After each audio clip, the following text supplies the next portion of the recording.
Olá pessoal, tudo bem? Hoje nós daremos início ao nosso sistema de ensino de aulas à distância. Nessa nossa aula de literatura, nós vamos dar prosseguimento, ao capítulo 4 do módulo 2 de literatura.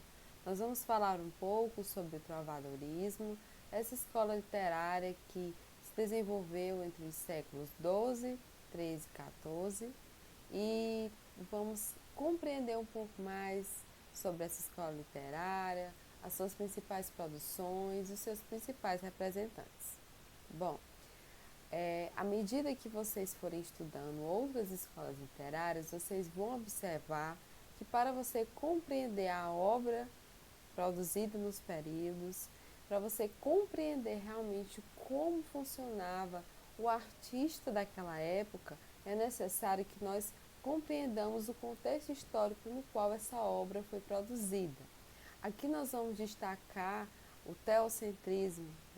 Teo significa Deus, Deus no centro de tudo. Todas as ações desenvolvidas nessa sociedade medieval eram desenvolvidas em torno do poder e da influência cultural e espiritual da Igreja Católica. Nesse período, o cristianismo teve um grande poder e também muitos territórios, muitas terras, muitas riquezas. Nesse período também ocorreram as cruzadas, também chamadas de Guerra Santa. Foram guerras desenvolvidas por longos períodos a fim de conquistar novos territórios e, consequentemente, novas riquezas. Então, aqui existiu um monopólio clerical. O que significa isso? Significa o poder da Igreja Católica, que dominava toda a sociedade. A sociedade nesse período era dividida basicamente em Igreja Católica, no centro, aliás, de tudo, com o poder espiritual. Aqui nós vamos ver também o nascimento da literatura portuguesa.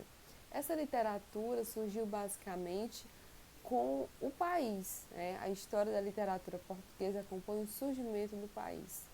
Os trovadores galego-portugueses, a língua utilizada nesse período era o galego-português, desenvolvem uma lírica amorosa, claramente influenciados por essa literatura provençal. A palavra lírica vem de gênero lírico, que nós vamos ver detalhadamente, e lira era um instrumento musical utilizado naquele período.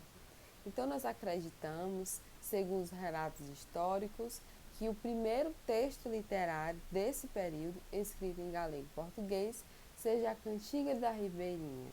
Ela foi composta em 1198, por Paio Soares de Taveiroz.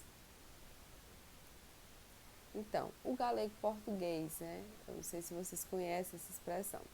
No século IX, nesse período de conquista cristã da Península Ibérica, o galego-português é uma língua que vai se consolidar, que vai construir suas bases como uma língua falada e também escrita. Nesse período, os árabes foram expulsos do sul dessa península e surgiram vários dialetos, e a partir desse contato do árabe com o latim surgiu o galego-português.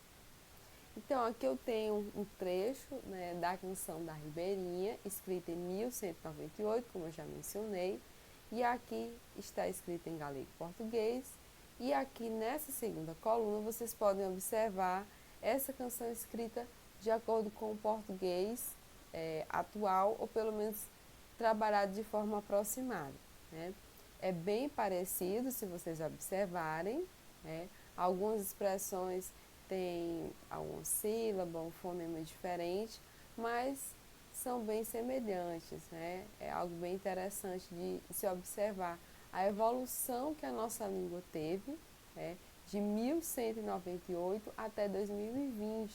Isso prova mais uma vez que a nossa língua é um mecanismo vivo, onde palavras surgem e palavras desaparecem de acordo com o contexto histórico que o indivíduo vive. Então, dentro desse contexto, quem era, melhor dizendo, o trovador? O trovador eram aqueles indivíduos que compunham as poesias e as melodias, certo? Lembrando que as poesias eram cantadas, acompanhadas de um instrumento chamado lira. Todas as poesias produzidas nesse período, elas eram produzidas para serem cantadas, não para serem simplesmente lidas, certo? Então aqui nós vamos chamar de cantigas. Essas cantigas, elas vão ter um valor histórico imensurável, certo? As cantigas medievais, elas foram reunidas em livros, em coletâneas, melhor dizendo. Essas coletâneas receberam o nome de cancioneiros. Aqui eu tenho os principais para mostrar a vocês. O cancioneiro da Ajuda, o cancioneiro da Vaticana e o cancioneiro da Biblioteca Nacional de Lisboa.